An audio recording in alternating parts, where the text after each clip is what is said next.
everyone. Hey, it's me, Laiba. Today we came to Boston, and today we're going to take a duck ride. And what I mean by duck ride is we can't really ride on ducks because they're too small. This is what I mean by duck ride. This bus is going to ride on the street, and it's going to go on the water. Like, isn't that amazing?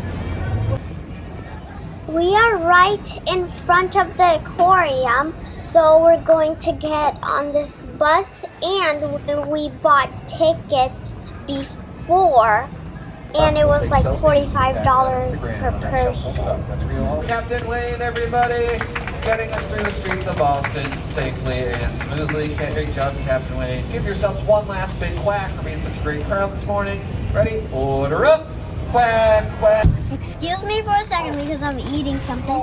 Guys, our tour is just starting, so watch the whole video to see the whole duck tour. He's Detective Duck Tracy. Some of you may be wondering how a detective such as myself became a tour guide.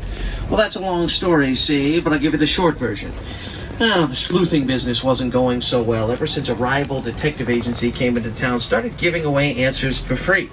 Its name? The Internet. Now, I'm a pretty good detective, at least I'd like to think I am, but I can't figure out what in the world this Internet thing is. If you know, tell me after the tour. Anyway, I hopped aboard a duck to see if I could solve the mystery of what it is that makes Boston such a great place to visit, and I found a few clues along the way that I want to share with you. Boston is a land of freedom, fun, and first. Freedom. It's the birthplace of the American Revolution. Fun. There's a lot of fun things to do here in Boston, see, like this duck tour, for instance. And first, you know, the first chocolate factory in America was founded here in Boston. A lot of firsts have happened here. The first time you hear me speak in a normal voice is going to be right here in Boston as well. Hey everybody, how's it going? I'm not going to be using the detective voice for the whole tour, just most of it. Captain Mike's behind the wheel today. He's going to be taking us through the city. Mike and I have a few quick safety rules to review with you. Number one, make sure you stay seated at all times. Keep your... In the event we need to evacuate the duck, the evacuation route is over the side. In 1829, the abolitionist William Lloyd Garrison gave his first ever anti-slavery speech here at the Boston Massacre, including Crispus Attucks are buried here. So too are Paul Revere, both of his wives. Can anyone guess the capacity of that tea kettle? How many gallons of liquid do you think it's capable of holding? Yeah, what do you think? You say 227 gallons? That is exactly correct. You got it. How did you know? It's written right on the side there. Very good. Excellent work. The kettle is written on the side of it. You know, those pictographs were very popular back in the 1870s. Visual style of advertisements were very common here. Just over here on the left is the King's Chapel Burying Ground. This is the oldest European burying ground in the city. It dates back to the 1630s. John Winthrop was the leader of the 150 Puritan settlers who settled. The royal governor would have had his offices on the second floor of this building, and it was here in this intersection just in front of us. Right, so I do want to start by telling you a little bit about how Boston was founded. It was founded in 1630.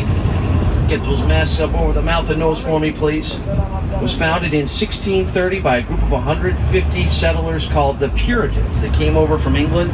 They were escaping religious persecution there.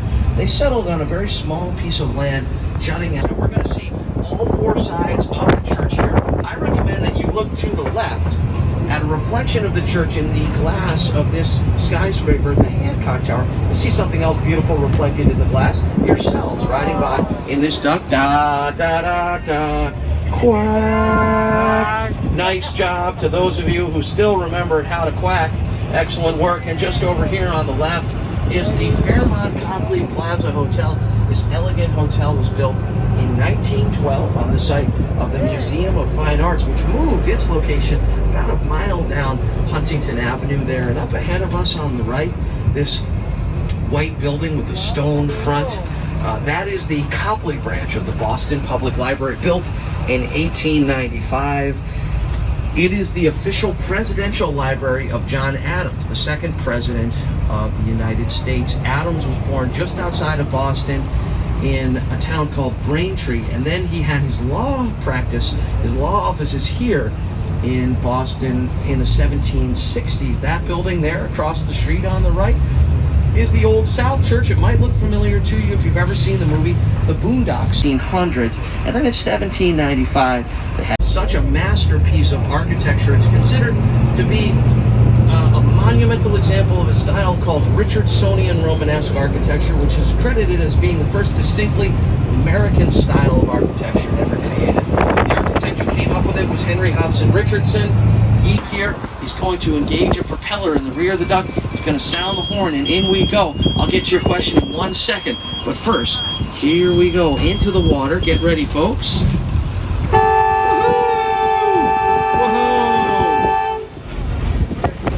Whoa! All right. Here we are in the Charles River. We just drove an enormous bus into the water. We are now floating in the water in that enormous bus, and some of you look kind of unimpressed or asleep. Just like, yeah, whatever, I've seen that a million times before. Big deal. All right, here we are out on the water. Describe everything in a moment, but you had a question. What's up? Okay, that's okay. So the question was, we don't know how to swim because we're in this big duck here. So all you have to do is stay inside the walls of this vehicle, okay? And you're going to be safe.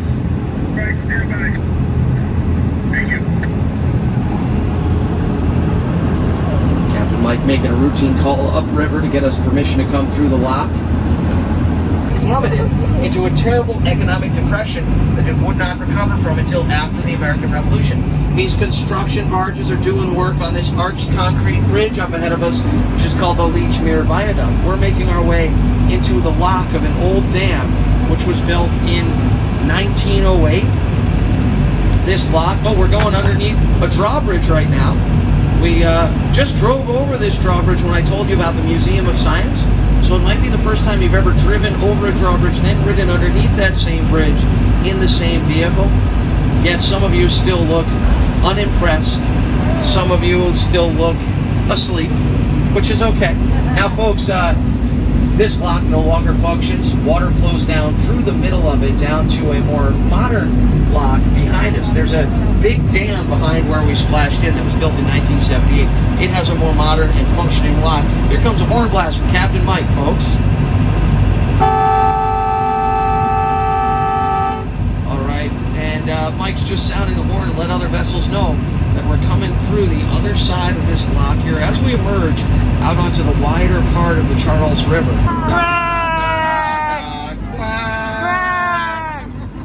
That was a very unusual quack. Know what you were going to say, Harvard?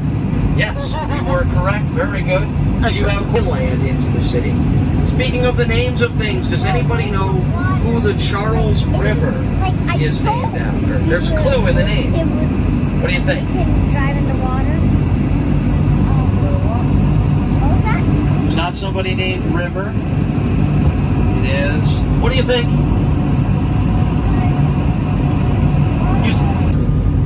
Their narrator, he's a failed mixed martial artist. And I think he's up to something, see? Yeah, but I don't know what it is. And look at all these, look at this dock over here on the right. Look at those two birds over there on that buoy. Those are double-crested cormorants. Those blackbirds there dive down deep into the water to catch fish. They can dive down to depths of 60 feet or more. They won't need to do that here in the Charles River, though, because this river only gets to about a little more than 30 feet deep, or 4,000 years. The way these fish weirs worked was an ingenious way of catching fish. Before these dams were built along the Charles River here, this one here, and the one up in front of us, the water of the river was tidal, meaning that the tides of the weirs, at high tide, the water would come up over the fence, bringing the fish with it. At low tide, the water would recede back through the holes in the fence, but the fish wouldn't fit. They then has won numerous awards for architecture. While it looks beautiful on the inside, it's a little deceptive looking. That is the Suffolk County Jail. It's actually a jail.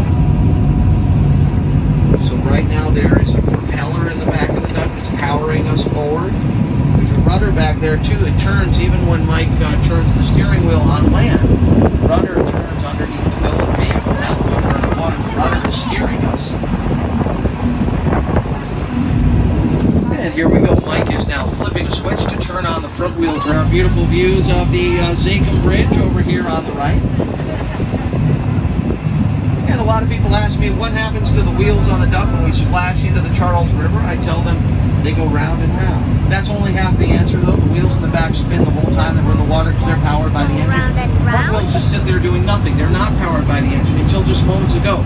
Captain Mike manually powered them up to initiate the full 6-wheel drive capability of the vehicle. In a moment, the front wheels will gently touch down onto the ramp.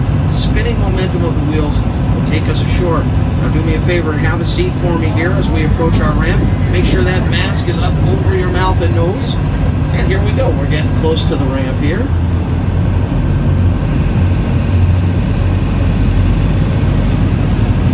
And folks, we are just about to leave the Charles River now. But we'll never forget the memories that we made out here today. Except for you. You might forget those memories because you've been sleeping the whole time. Okay, folks, in a moment the front wheels are going to touch down. The back wheels will touch down in just a moment. I'll let you know when I feel them touch. They have, and we're ashore. Let's give it up for Captain Mike, everybody. Come on, let him hear it. Way to go, Mike. And here we are. Oh, it's very noisy. The train is the commuter skate park, the largest skate park in Boston. And here on the right is Boston Sand and Gravel. And this is where Ben Affleck's character worked in the movie The Town here at Boston Sand and Gravel. Who here has seen The Town with Ben Affleck? That's where he worked in that movie, Boston Sand and Gravel, a sand and gravel plant. That was one of his jobs. His other job was as a bank robber. It was probably his primary source of income. That's not a spoiler, because in the first 5 minutes of the movie, Ben Affleck's character robs a bank, so it should be pretty clear right away what he does for a living. Nobody here has seen The Town? I highly recommend it. It's a great movie. They snuck up on us there. That was a sneak-a-quack. Ben Affleck's happy right now.